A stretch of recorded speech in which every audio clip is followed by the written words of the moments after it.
ईश्वरीय कृपाओं को और दैवीय संकेतों को प्राप्त करने के लिए नित्य क्या विशेष करना चाहिए? भगवान की कृपा को प्राप्त करने का सरलतम और सर्वश्रेष्ठ मार्ग कौन सा है? जिस व्यक्ति पर ईश्वरीय कृपाएं होती हैं तो क्या विशेष लक्षण ऐसे व्यक्ति के जीवन में घटित होते हैं?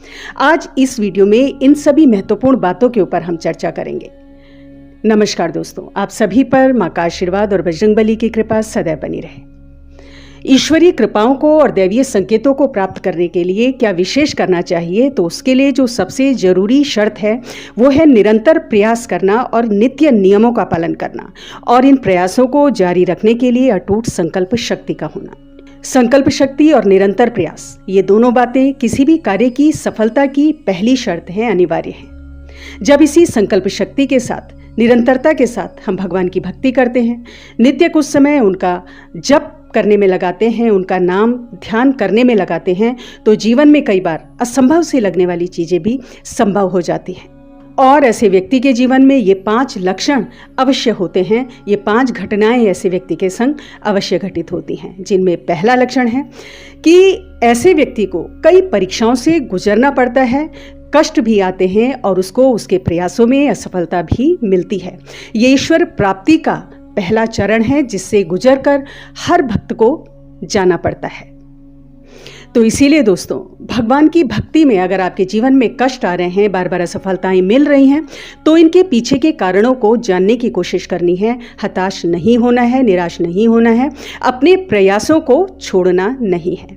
विशेषकर भक्ति के शुरू के जो 3-4 साल होते हैं उसमें ऐसा कुछ ज़्यादा होता है। भक्ति के मार्ग में जब आप चलते हैं तो एक कार्य आपका सफल होता है, लेकिन वहीं कुछ अन्य परेशानियां, अन्य बाधाएं आपके सामने आ जाती हैं। और ये जो स्थिति आती है, इसके पीछे 2 प्रमुख कारण हैं। पहला, जिन नकारात्मक ऊर्जाओं ने आपको घेरा हुआ है वो बेचैन होने लगती हैं। वो नहीं चाहती कि आप भक्ति के मार्ग पर आगे बढ़ें, आप आध्यात्मिक उन्नति करें, क्योंकि आपके अंदर की जो नकारात्मक सोच है, आपके अंदर के जो भी नकारात्मक विचार हैं या विकार हैं, वही तो इनका भोजन है, उन्हीं के ऊपर तो ये बुरी शक्तियां पनपती हैं। तो जब आप भगवान भक्ति में समय देते हो तो आपके अंदर दैवीय ऊर्जाएं प्रवेश करती हैं और बुरी शक्तियां बेचैन होने लगती हैं, क्योंकि उनका जो भोजन है, जो आपके विकार हैं, वो खत्म होने लगते हैं। इसीलिए वो आपको रोकती हैं सद्मार्ग पर चलने से।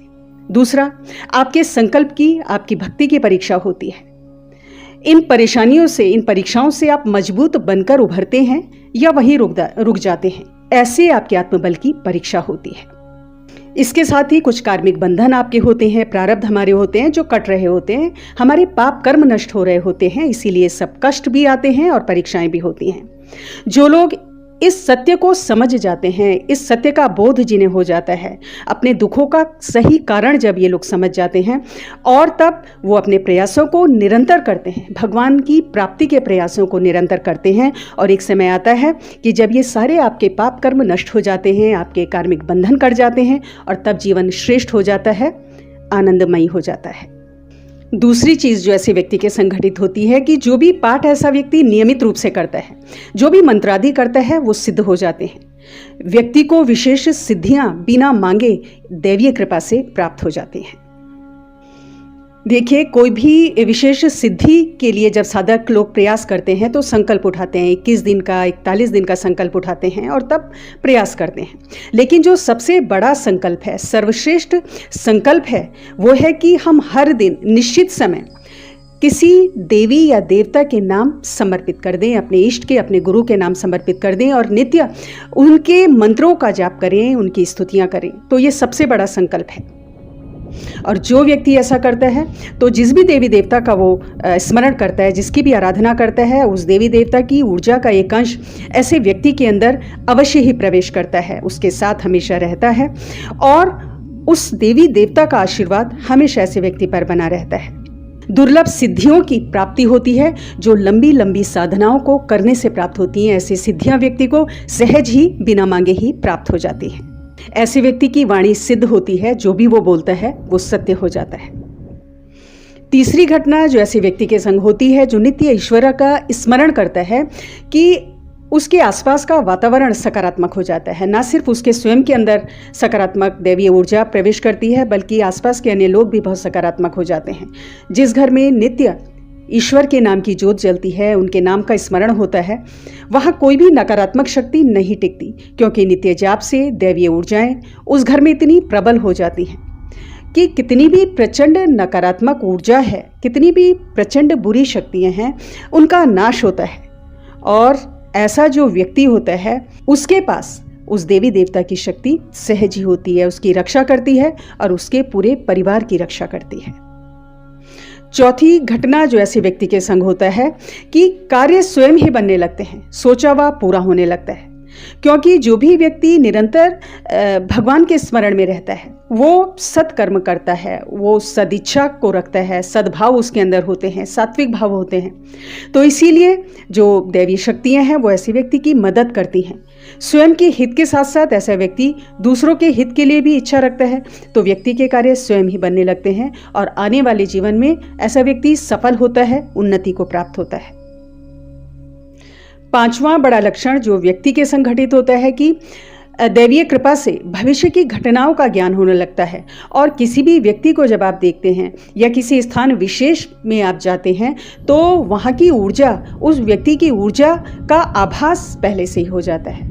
कोई भी व्यक्ति सामने आता है तो उस व्यक्ति को देखकर आपको ये आभास हो जाता है कि व्यक्ति की सोच क्या है, सकारात्मक है या नकारात्मक है। किसी स्थान पर जाकर यदि वहाँ कोई भी नेगेटिव एनर्जी है तो उसका आभास ऐसे व्यक्ति को हो जाता है, या सकारात्मक ऊर्जाएं हैं, दैवीय ऊर्जाएं हैं तो उनका भी आभास ऐसे व्यक्ति को हो जाता है। सेंसिटिविटी बहुत बढ़ जाती है। क्यों होता है? क्योंकि निरंतर भक्ति से जो हमारा पिनियल ग्लैंड है, जो आज्ञा चक्र है, वो सक्रिय हो जाता है, जो कि हमारी स्पिरिचुअल ग्रोथ से, हमारी आध्यात्मिक उन्नति से जुड़ा हुआ होता है ये चक्र। इसके अलावा हमारे जो भी और चक्र हैं वो बैलेंस हो जाते हैं, एक्टिवेटेड हो जाते हैं। उन चक्रों के जो भी ब्लॉकेजेस हैं वो दूर होते हैं। और सबसे जो महत्वपूर्ण चक्र है हमारा हृदय चक्र, हार्ट चक्र, वो निर्मल हो जाता है, क्योंकि वहाँ पे दैवीय ऊर्जाओं का वास होता है। जो भी विकार वाले भाव हैं, गलत भाव हैं, गलत सोच हैं, वो सब खत्म हो जाते हैं। तो जब हमारा हृदय ही प्रेम से परिपूर्ण हो जाता है, ईश्वरीय प्रेम से, तो हमारे आसपास जो भी घटता है वो ईश्वरीय ऊर्जा से ही घटित होता है, ईश्वरीय आदेश, ईश्वरीय प्रेरणा से ही घटित होता है। तो दोस्तों, ईश्वर प्राप्ति का जो सर्वश्रेष्ठ और सरलतम मार्ग है वो नित्य प्रयास करना, नित्य ईश्वर में ध्यान लगाना। तो बिन मांगे मोती मिले, मांगे मिले न भीख। बिन मांगे इतना कुछ मिल जाता है ईश्वरीय कृपाओं से कि जिसके बारे में हमने कभी सोचा भी नहीं होता है। असंभव चीज़ें संभव हो जाती हैं। तो आज की वीडियो में इतना ही। सामने स्क्रीन पर आपको वीडियो दिख रही है। माँ भगवती के विशेष मंत्र के ऊपर 11 स्वरूपों की कृपा को प्रदान करने वाला ये मंत्र है। एरो को क्लिक कर लें, वीडियो को जरूर देखें। अगली वीडियो में बहुत जल्द मिलती हूँ। तब तक के लिए अपना ध्यान रखें, स्वस्थ रहें, खुश रहें, मस्त रहें। जय माता दी, जय बजरंगबली।